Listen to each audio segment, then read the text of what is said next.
What's going on, Los Angeles? What is up, and welcome to the Rams Skinny here on the LA Football Network.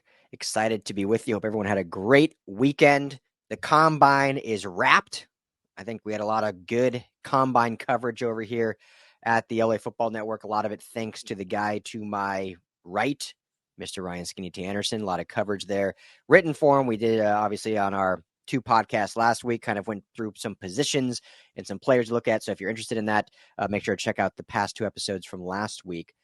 But today, we are moving on to free agency. We are 1 week away from the quote-unquote legal tampering period launching on Monday, March 11th. Obviously, everyone knows the legal tampering period. That really just means they start announcing signings as they're not official until 2 days later, but they pretty much are as official as they can get. So we're going to talk a little bit of quarterbacks. There's been some rumors of some potential, I don't know if you call them vets, but current NFL quarterbacks that the Rams could target to back up Matthew Stafford. We will talk a little bit draft quarterbacks. I know we've touched on it, but a new mock draft has the Rams taking a QB at 19. So we'll kind of discuss that. And then we're going to talk defensive backs.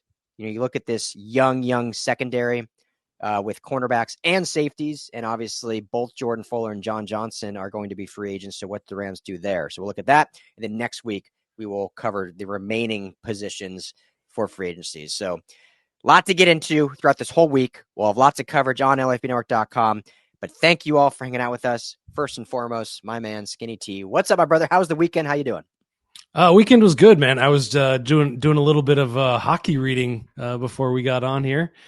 I know all of our listeners love when we talk some hockey, but you and I grew up playing the sport. So I was looking into 20 years ago tomorrow. The Senators and the Flyers got into a big brawl that changed how fighting happens in the NHL. But that was, that was a good trip down memory lane. They'd gotten into a kind of a little bit of a scrape a couple of games before this one happened, and then all of a sudden they played again and they dropped the gloves. Just one of those kind of things where even the goalies were getting into it. Yeah. They were just dropping the puck and then dropping the gloves. Fun little memory lane down there. Love it. Who doesn't love a good hockey fight? I mean, I feel like even like nuns at church are like, yeah, they're down for a good hockey fight. I mean, everyone, you see the most docile, like kind-hearted people all of a sudden tossing their beer at the stadium when a fight breaks out for hockey, just gets the people going. And I feel like, you mentioned that 20 years ago and, the heyday of the 90s when like the enforcer was like a highly touted player in hockey and, usually paid pretty well. Like sometimes the enforcer was a highly paid guy because he was like set the tone, and then it kind of went away for a while. And I feel like it's kind of coming back. I feel like the fights are more frequent than they were like in the last decade. I don't know how much hockey you've been watching lately, but been trying to watch a lot. We're getting to the trade deadline into this week. This will be the last hockey we talk about, but trade deadline into this week. So I've been trying to pay attention, but it seems like fighting's kind of coming back. Have you noticed that at all? I haven't noticed that, but you've got your finger on the pulse. I'm still trying to figure out who my new favorite team is going to be. You've been doing that for like a year. Like, who's it going to be? You got to just pick one. Yeah, I've been leaning Oilers. They've been making this amazing comeback. They obviously got two hot young players. So, and I like the Canadians. I like to keep it northbound. Okay. I respect that, but I feel like if you don't have any lineage, you should go Kings. You live in LA now. Like, pick one hometown team, pick one. I mean, obviously we cover the Rams, but as a true just like fan, why not the Kings? I always do as the song tells me to do, which is root for the home team. So they're definitely on the radar. But we'll see what happens when we get to the playoffs. Okay. But as I was telling you earlier, I was reading about the hockey, but I was dreaming about football. Yes. I literally had a dream where the NFL draft was happening today, and I had forgotten. And so I got onto my computer and I was looking everything up. And what had happened in my dream is that the Rams had traded up in the draft to number 6. I don't know who they were going after in number 6, but they'd made the trade to get up that high. So I don't know if this is a premonition. We'll see what happens, guys. Maybe they're going up for a cornerback. Maybe they're going up for a quarterback. I don't know. We'll see. I think in your dream, probably Les Snead had, that little post-it note, and he had written Latu on it no matter what, but then still traded up to 6. Took him at 6 when he probably could have gotten him at 19. But we'll see if that happens. Hopefully We'll not. see. Yeah. Hopefully not. You know you're a degenerate when you're dreaming about the draft. Yeah, it's that time of year, and that's what we do. So it's fun, but free agency comes first, and I love free agency. I think the free agency frenzy, as it's known, it's wild every week. It starts, Monday, and obviously then Wednesday is when the new league year officially starts. But it's fast and fluid, and a lot of things happen. And there's times when a lot of things we have the rumors kind of get talked about a lot, and then a lot of those come to fruition. But there's a lot of like stuff you don't see, and it's usually like 10 big names every free agency that everyone kind of has an idea of where they're going. And then after that, it's kind of just, I remember when the Rams signed Allen Robinson 2 years ago. Obviously, it didn't work out, but that was like whoa, where did that come from out of left field? And, there's always some of those. So we'll get into those over the next, today and later in the week. I think there's some good ones on our radar that we could talk about. So before we get into it, I'd like to mention you about our friends at BetOnline. Head to betonline.ag today. Use our promo code BELIEVE. That's BLEAV. Gets you a 50% welcome bonus on your first deposit. All the sports right now to bet on, or at least baseball close. We're almost to baseball season. It's always funny. If you're any casual baseball fan, you still love this time of year. Like, oh, spring training, pitchers and catchers report, and then like opening day is great. And then by May, none of us give two F's about baseball. But, it's fun right now because every sport's going on. Minus football, but football's year round with free agency. So BetOnline.ag, tell them the guys at the Rams Skinny sent you. All right, when we look at quarterback, obviously, I don't think we need to say this, but we'll just say it anyway. Matthew Stafford is the starting quarterback for your Rams for now and until he decides to retire or, unless he falls off a cliff, but had a great season last year. I love seeing Skinny going into the season. You and I were one of the few that said, hey, no, this is still a top 10 quarterback. He's certainly top 1, 3 at worst in the NFC. Many people had him in the bottom 15, the bottom 20, the bottom 10 in the NFC.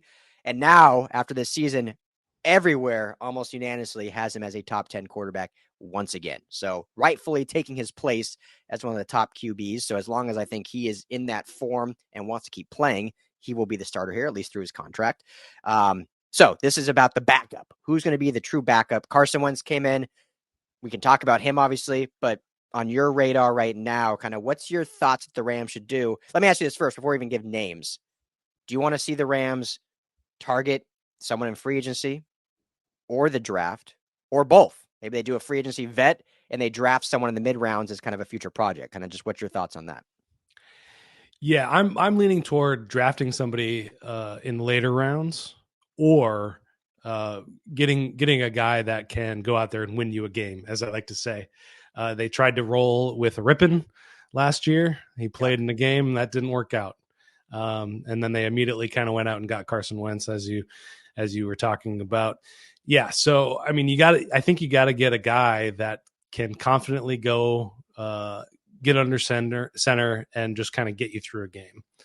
And so I think that it's probably a both and situation. Draft somebody later on and pick up somebody. And there's some really great names in this free agent class for the quarterback position specifically that aren't necessarily going to be bank buster kind of guys, but have significant playing time. And they've proven to be able to win games. You've got Tyrod Taylor out there. You've got Baker Mayfield out there, Gardner Minshew, Teddy Bridgewater, Joe Flacco. These are all guys that are legitimate grown-up quarterbacks that can play the game, that we've seen can handle themselves out there. And I think that's what you want. I think that's what you want out there. Now, when we get into the draft portion of it, that's a more interesting question. But you really got to ask yourself, what is the Rams window right now? And not just at quarterback. Matthew Stafford turns 37 in a couple of days, actually, just in 2 or 3 days, I think. And that's kind of when we've seen some other quarterbacks, drop off. We've seen Matt Ryan and Ryan Tannehill and Peyton Manning and Phillip Rivers all he might actually still be able to throw a ball around. I'm not sure. Yeah. I'm not sure if that was his fault at the end there, but where the arm just stops working. But you're looking at the window. It's not just Stafford. It's Sean McVay. Yeah. It's Aaron Donald. It's Cooper Kupp. You know, uh, all of these guys have a shelf life, Yeah. and if you're pushing towards this last window for these guys, drafting a guy in the first round or second round, I think is just a wasted pick, because Yeah. you can use that guy to propel this team into the window where they can win a Super Bowl. They can win another Super Bowl. Yeah.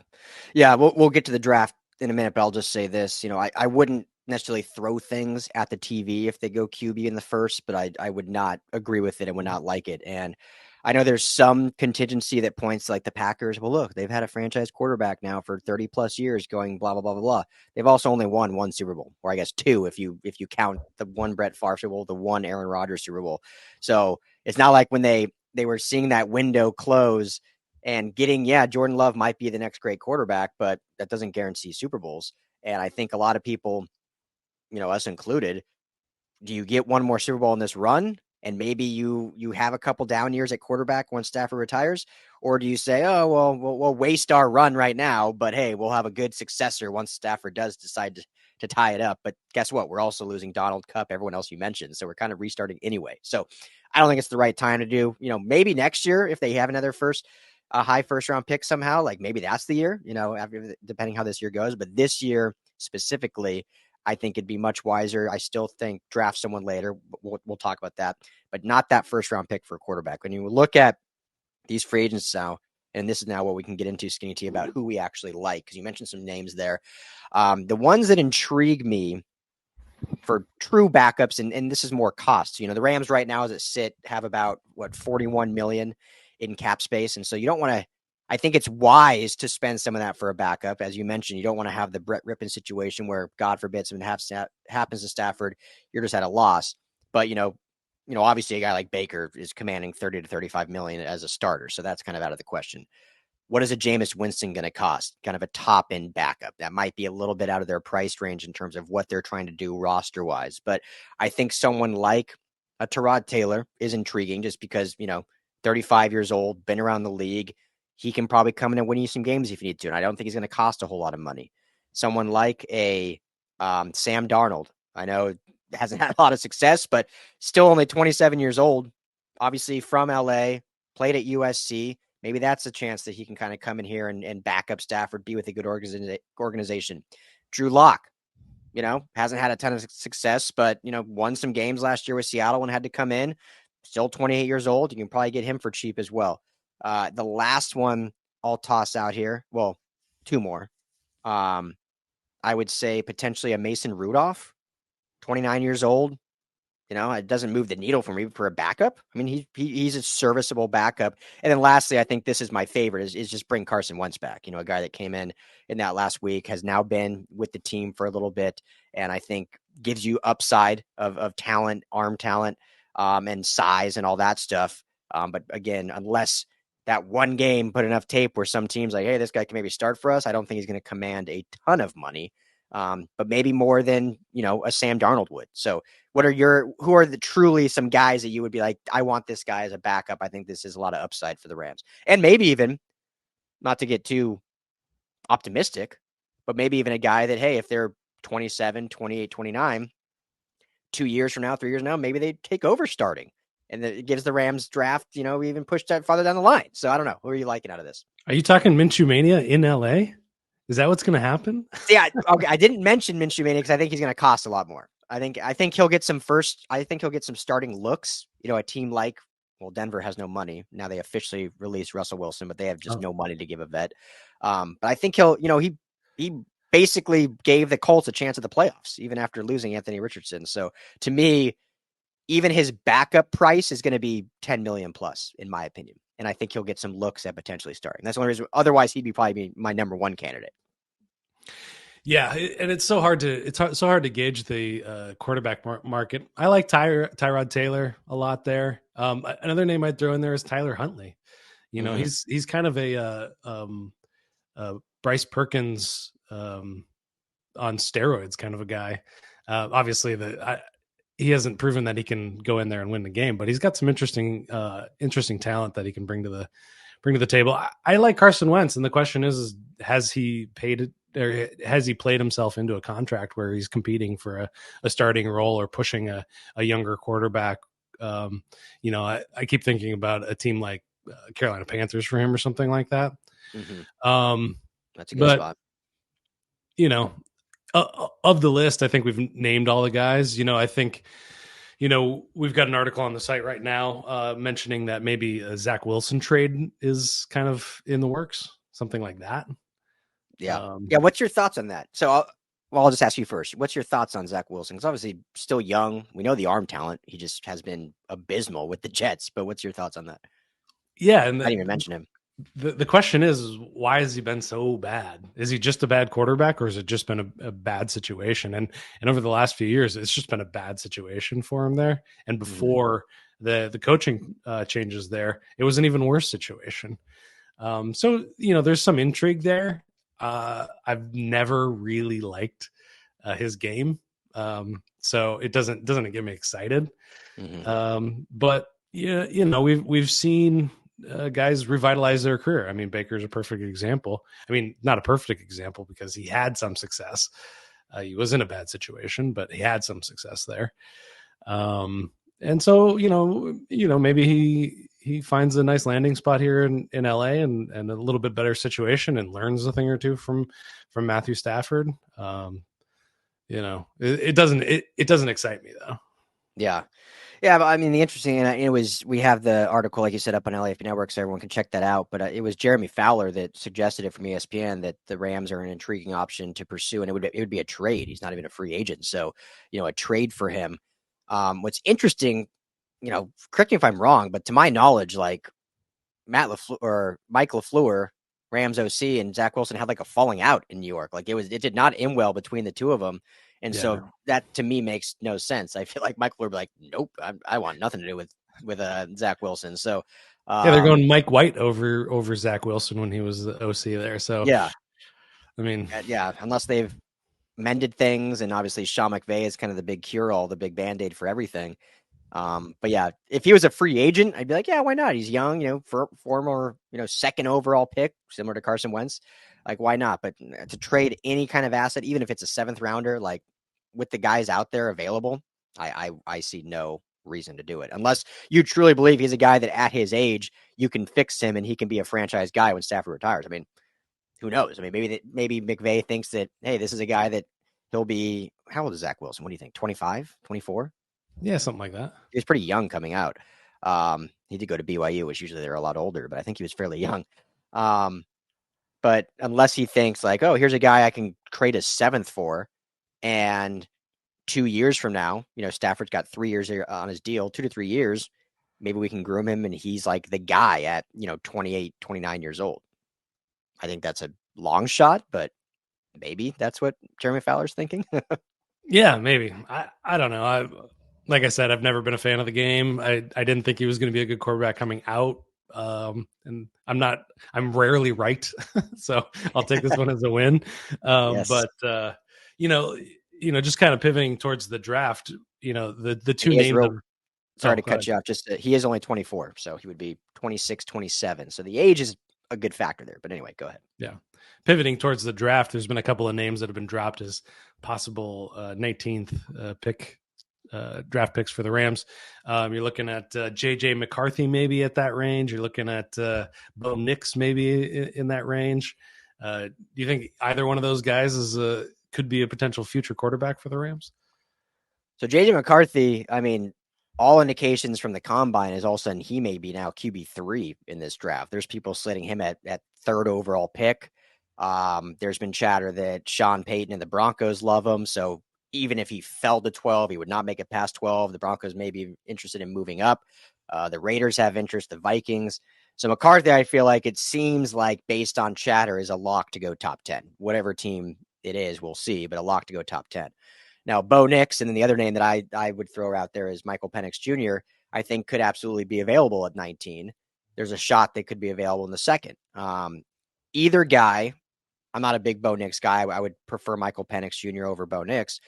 I still wouldn't take either at 19, just because I think they have other things that they could get at 19 that would give them, great talent right now that would help aid into a Super Bowl run right now, which this team is in. Now, like I said at the top of the show, like I think middle rounds is great, but if a Michael Penix Jr. falls the second round, that would be tempting to me. If he's there at whatever pick, what are the Rams, like 39 or something in the second, something like that, I or think it's later from than that. I think we're in whatever the they are at. Oh, not 39. 52. Geez, that would yeah. Thank you, 52. They're getting the Chargers at 37, I think. Yeah, must have. But if Penix somehow falls to 52, I'd be into that. I think that would be a worthwhile, because the Rams have drafted very well in those third, fourth, fifths where they could make up for it. They have 11 overall picks.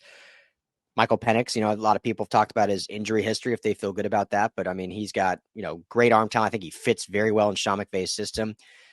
People talk about his age. He's 24, so same age as Zach Wilson, ironically enough. But, still, if he sits 3 years, only 27, you figure if he can play till he's 37, 10 years, that's a plenty nice shelf life for a QB in this league. So, yeah, if he falls in the second, I'd be all for it, but I wouldn't want to take either of those guys in the first. How do you feel? Yeah, I'm really out on anybody in the first at this point. I don't think you're going to find a generational talent there. You can point to other examples. Lamar Jackson going in at the last pick in his draft class in the first round anyway. But there, and it just gets it gets really murky. And what I've seen from those two guys, I just don't get excited about it. So I think it would be a wasted pick to go that high with a quarterback. I'm looking at third round. I'm looking at a guy like a Spencer Rattler. Take a chance on him in the third round. Yeah. The guy from Tennessee, Milton, throwing 70-yard passes at the combine. That's got to get you a little bit excited in the third, fourth round, somewhere around there. Yeah. That's kind of where I'm thinking, and people may be a little bit sour because the Stetson Bennett thing didn't work out. He was a third round pick last year. Not football related necessarily, but nonetheless it didn't end up working out for their backup position. I don't think they were ever really thinking of him as a successor to Matthew Stafford. But yeah, I think you got to look at, when you're looking at draft picks that late, you just got to look at upside, and those two guys I think have tremendous upside. Yeah, I think number one, and it seems like for me, his biggest red flag was personality. When you date back to his younger years, in Rattler, high school, Rattler, and then going to Oklahoma. But it seems like, as he's aged and matured, that's worked itself out at South Carolina. But the upside, I mean, is tremendous there. If you're able to get him in the third, fourth, or fifth round, I mean, this was a guy when recruited out of high school by Lincoln Riley was the next great prospect. And had he stayed with Lincoln Riley, may have been, but obviously then we know Caleb Williams comes in and takes over his job, and the rest is history. But I mean, the upside is there. The problem with him is consistency. He'll make some throws that look amazing, and then he'll overthrow guys or make poor decisions. So if he's able to come in and not have to start right away and be in a good organization, a healthy organization with the Rams, a great head coach in McVay and what they've built here, and they, the coaching staff, he's a guy that I think could potentially be the face of this team, 2-3 years down the line. I think that's a huge upside. Like I'd feel almost as good with him than I would with a Bo Nix in the first or second. I like Michael Penix better, but I think, there's a lot of upside there. Is there downside? Yes, there's definitely a lower floor with Spencer Rattler than other QBs, but you're willing to take that risk if you're taking him in the fourth round. If you're taking him in the first round, then that's a risk you better not be taking. But in the fourth round, so be it. You get some bad chatter in the Facebook groups like they do with Stetson Bennett, but that's about all you get, and you kind of move on. The other one, before we move on to DBs, I really like out of Tulane, Michael Pratt. He's an experienced guy. We saw some really good offenses for him. He's a 4-year starter. So, breadth of experience there. Good arm talent, has some mobility. So another guy I think could be that third, fourth, fifth. that you take a shot on, and a guy that has a lot of experience from college, and coming from a smaller school in Tulane. But hey, they've been in some New Year's Six games. They beat USC in the Cotton Bowl on a great comeback. Tajay Spears was the star of that game, the running back, but Michael Pratt was no slouch either and brought that team back down 14 to win the game. So Michael Pratt would be another name I'd look for. I know some people have thrown out, Sam Hartman, seventh rounder. Why not? Golden Domer for you, Skinny T. I don't think that's a bad thing. I wouldn't take him before the seventh round, but he's definitely kind of NFL ready in terms of like system he played in, and played for like 25 years in college. So he's up there in age. So he's another guy. If they wait till the seventh round, why not? Yeah, and I was thinking of another seventh rounder, and you'll have a better read on this guy, but Slovis, former USC quarterback, also I'd probably an old man. He's been around for 5 years, it seems like. Bunch of different school. He's been in every. I think he's SC, been in Pitt, every BYU. conference. Yeah. He played at Pitt for a while too. Yeah, from SC, he went to Pitt for a year and then finished at BYU. His rookie or his freshman season, I think it's his freshman season, he threw for over 3,500 yards and 20 touchdowns, and then just never was able to find that kind of juice again. But at the combine, he looked like an athlete out there, leading the way as a quarterback. I think he ran under 4.6 40, some good numbers there. So that's another guy. Just kind of keep an eye on him, where he ends up in the draft, and maybe he turns into something. Maybe he finds that freshman year specialness once again. Yeah, definitely. It's a good shout. And, he's coached by Kurt Warner in high school, being from Arizona. Wow. So that was his coach. So there's some pedigree there, and some ties with the greatest show on turf. And Kurt Warner, when he was at SC, spoke very highly of him. So, another guy to watch. I mean, a lot of experience playing in 3 different organizations, dealt with a lot of turmoil, dealt with a lot of situations that, maybe prepared him for the NFL. So yeah, another guy, why not take a flyer on in that 6th or 7th round, that can give you something, and have kind of a lower ceiling, lower floor kind of thing, but more maybe stability. So I like that. So there you go. Let us know what you guys think. Any vets you like out there? Is Carson Wentz your top pick for backup? Do you want to see a Zach Wilson trade? I think are we on the same page? I think they should add a vet and also draft someone at some point. Yeah, I like that. You got to test it out. You got to see, take that bet, see what happens. Nothing wrong with that. And especially if it's a mid-round pick, you're pretty confident that you can keep him on your practice squad if you don't want to keep 3 QBs on the roster. And with the new rule, you're allowed 3 QBs on the game day roster, but one doesn't have to officially take a roster spot. It's like a practice squad QB, emergency QB, or whatever they call it. So there's a little more wiggle room there to have more QBs on the roster. So yeah, I think we both agree. You got to sign one as your true backup, and then go draft one as well to be potentially the QB of the future, or at least a fun project to see what you can get out of them, see how the ceiling is. Moving forward, defensive backs. A lot of questions here. Very youthful group. Some big name, or not big, or big name for the Rams free agents. When you look at the safety room with Jordan Fuller and John Johnson. So just give me your thoughts overall on this group before we kind of dive into maybe some players they could go after in free agency. We won't talk too much draft for DBs yet. We'll wait a little bit on that. We're talking mainly just free agency, but just give me your overall thoughts on this group and kind of what your expectations are for the Rams as they head into free agency in a week. Yeah, I think, I'm thinking of 2 different things here. So, what's the relationship between the pass rush and the defensive backfield? So where they are with the pass rush right now, they do need to add one more, but they're in a pretty good spot with where they are with Byron Young and Kobe Turner, 2 guys heading into their second year. And then you, of course, have Aaron Donald, one of the greatest player to play at his position of all time, a great pass rusher, obviously. So they're not actually in a terrible spot. So they don't, where you want to allocate your money, I feel like, is in the back end. Yeah. I feel like they should draft at 19 a cornerback, and then also go find somebody and spend a significant amount of money. Now, how significant do you want to go? I mean, Jalen Johnson is out there, had great rookie contract seasons there with Chicago or the Giants. Mm-hmm. He was Chicago. Sorry. Adoree Yes. Jackson. That was the other guy. He's the Giants. Yes. Where I You was know, going to look, get to. So good teaser there. yeah. So those are guys kind of at the top of the list for everybody. So that could be a good place to invest money. You know, So let's start with this. yeah. And I agree with you. When you look at the current who will be free agents, you got it on the back end. You got both John Johnson and Jordan Fuller, and then at corners you got Ahkello Witherspoon or Duke Shelley. So of those four, who and if all, but who do you want to see retained by the Rams of those four? I'd love to see Jordan Fuller come back. I think of between he and Johnson, I think he had the better year.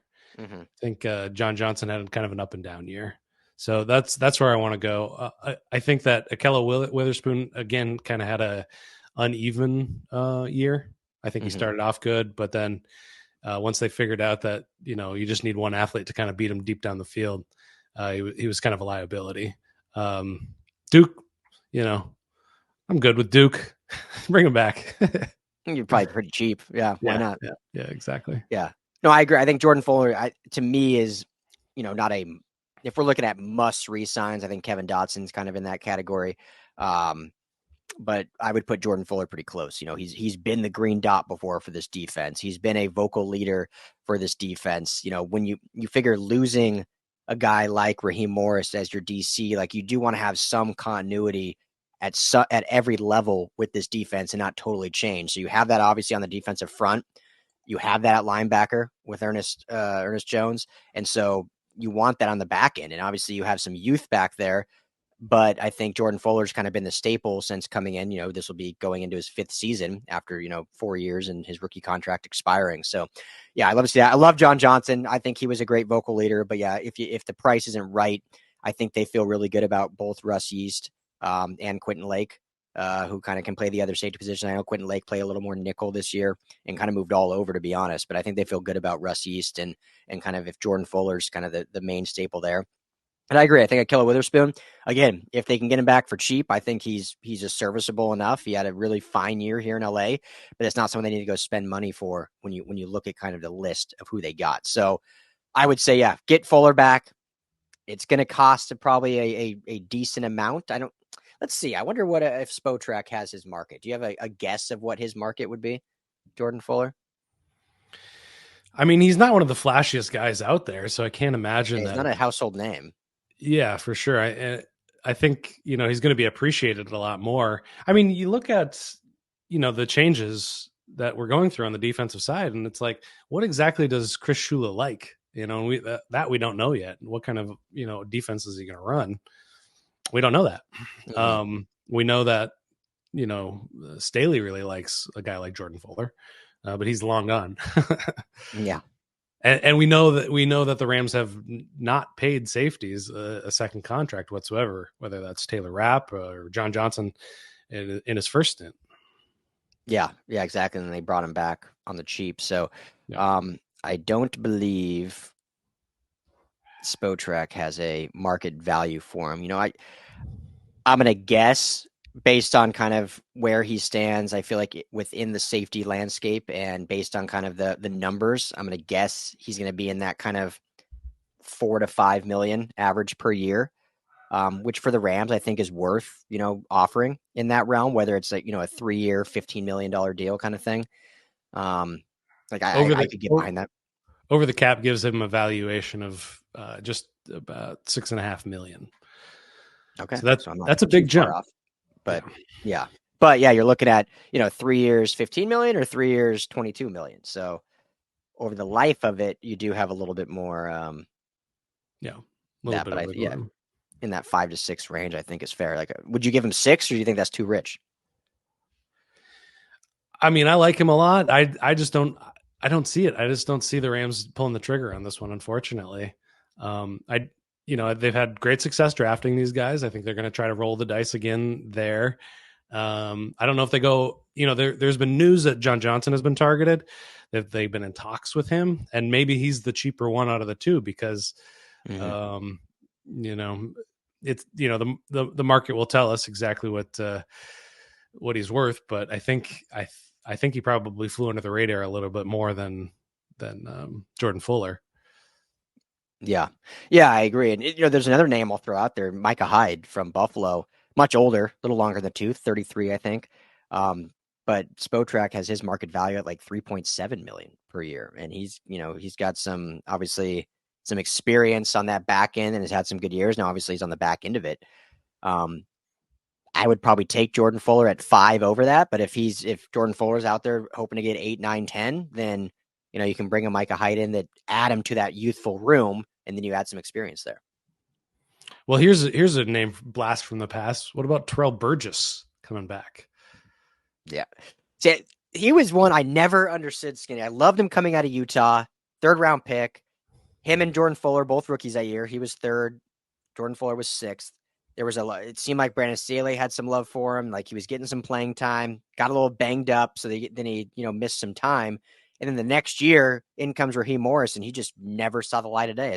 And it wasn't like I don't think it was like he did anything off the field that the coach didn't like him, but for whatever reason, just didn't fit within what Raheem Morris wanted to do or what. I didn't get it because I thought he was a very good player that had a ton of talent.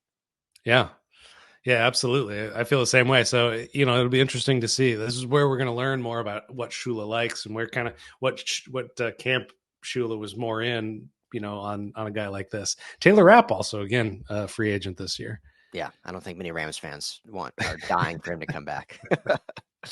I see the upside of these guys a lot more than other people Yes. seem to do. That's just my personality, I guess. I'm with you. I think Darian Kendrick was one of the vocal leaders of this defense, and I love the style that he played with. Flaws, certainly.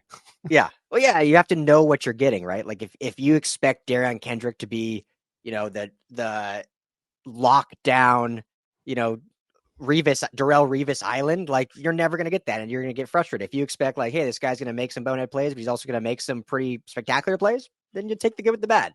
So it's going to have to be that you have to set that expectation what it's going to be. Yeah. And so news coming out today, speaking of cornerbacks, L'Jarius Sneed is going to be tagged by the Chiefs. So there is a tag trade scenario that's been kind of bandied about out there in the media, including by us. Go read our piece about that. Came out a long time ago. We were talking about that a long time ago, but that's another interesting scenario where he's set to be a free agent, but is tagged. But he's another guy that's going to be that's going to end up costing somewhere in that $20 million range. Yeah. Definitely a scenario to look at. Obviously, the tremendous year he had with the Chiefs, Super Bowl winning corner, lockdown corner for them. I think it was like I'm trying to remember the stat, but it was like from week 5 to the rest of the season, like didn't give up a single second half touchdown or something like that. Like It was something. I need to look up what exactly it is, but it was a pretty wild. Like speaking of lockdown corners, like that was pretty dang locked down. So intriguing. How does that? Like, does that feel too rich for you? Like 20 million for a corner? I mean, that's going back to like you better be getting Jalen Ramsey type production if you're garnering that kind of money.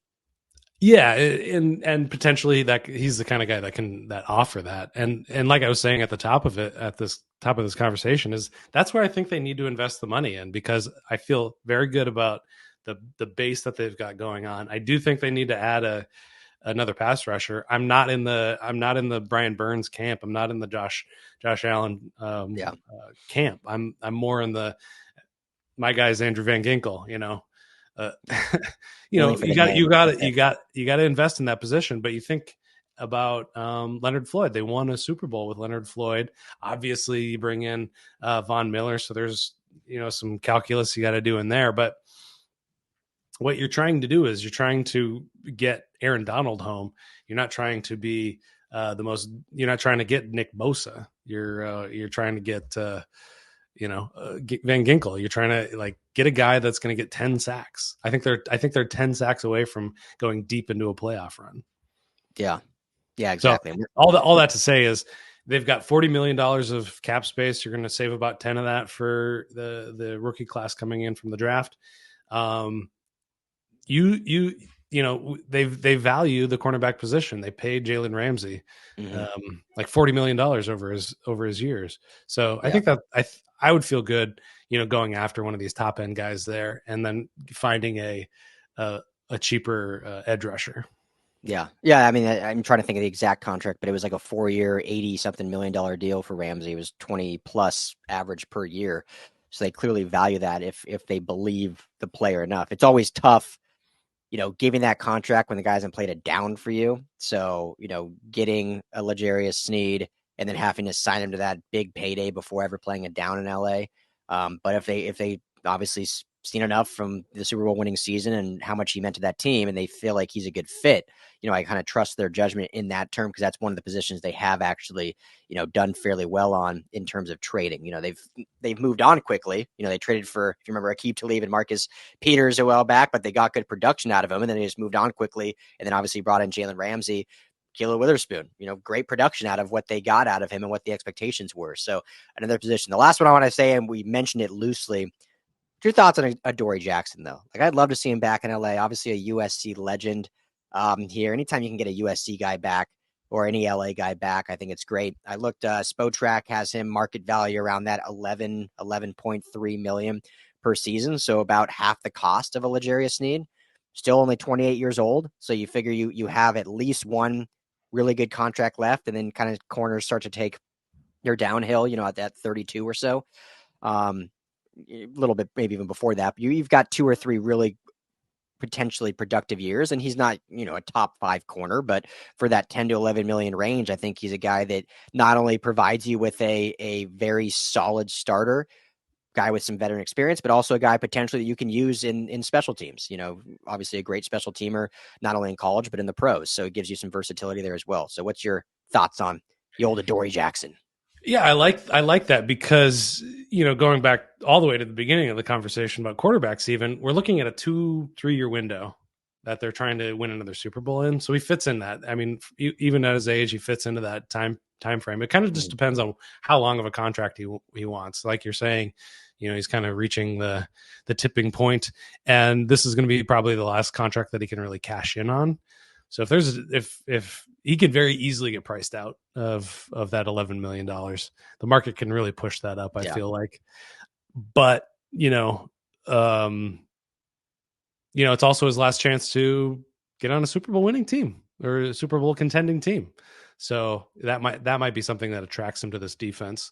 So I think because he fits in that window, I think he's had some he's had good years even up until now. So definitely a fan of that one. Yeah, so that'd be probably my top choice. Just to throw some other names out before we wrap up here. I mean, it's a pretty deep corner class in free agency. You look at, we kind of mentioned about Kendall Fuller with Washington, still 29 years old. You look at Michael Davis with the Chargers just across town, had kind of one really good year of his 3 year contract, but there obviously we know the ebbs and flows of the Chargers. So he's 29 years old and could bring some not familiarity, but he just stays here in town. Chauncey Gardner Johnson with the Lions, up and down again, but another guy with talent. Emmanuel Mosley, another guy with talent. Jeff Okudah, former 3rd overall pick out of Ohio State. CJ Henderson, another top end 1st round pick. And lastly, I'll mention Rocky Sin, who had some success in Baltimore after his first stint. I believe he was with Carolina before going to Baltimore. So, in terms of name recognition, there's certainly some good guys to get in this free agency class.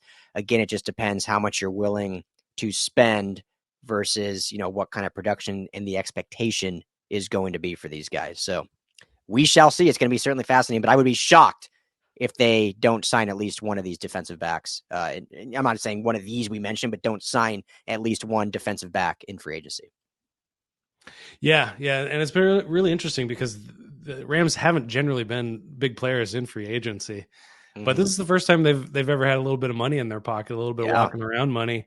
But it's not a ton, so they kind of have to pick and choose their spots. You can't get a Brian Burns and an Adoree Jackson. You got to pick one or the other, And I think, it's I'm leaning a little bit more emphasis on the defensive backfield just because they've just leaned so heavily on youth and development and draft. get a veteran back in there and really raise the boat there.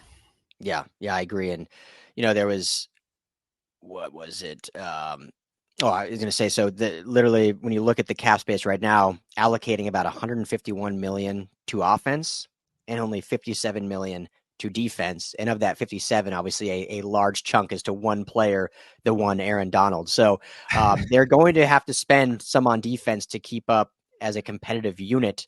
And they tried it. You really think about it. I'm trying to think back outside of getting like Andrew Whitworth that one year, but they really haven't spent a lot on offense in free agency outside of the try for Allen Robinson. And obviously that was a big swing and a miss. So I think they'll stick with kind of development draft guys and then, really focus on defense in this free agency class. And we'll talk about the other positions, but, corner/safety is certainly going to be one of those. Yeah, and Kevin Dotson might be the odd man out when we're Yes. talking about allocating funds, because he's going to cost, as you've mentioned a couple of times on the pod, he's going to cost a pretty penny. Yeah, absolutely. So, but that will do it for today's episode of Rams Skinny. Thank you all for hanging out with us and following us here on the LA Football Network. We'll be back later in the week for plenty more free agency coverage, and obviously all next week. I have a feeling we're going to be doing some live shows, Skinny T, with any breaking news that occurs, especially if there's some big names that end up here in LA. So thank you all, as always, for the support. Make sure to like and subscribe to the Rams LAFB YouTube page if you have not already. We certainly could use the support and appreciate it. And head over to LAFBnetwork.com for all of our Rams coverage. For Ryan Skinny T. Anderson, I'm Ryan Dyrud. Be well, be blessed. Talk to you all in a couple days.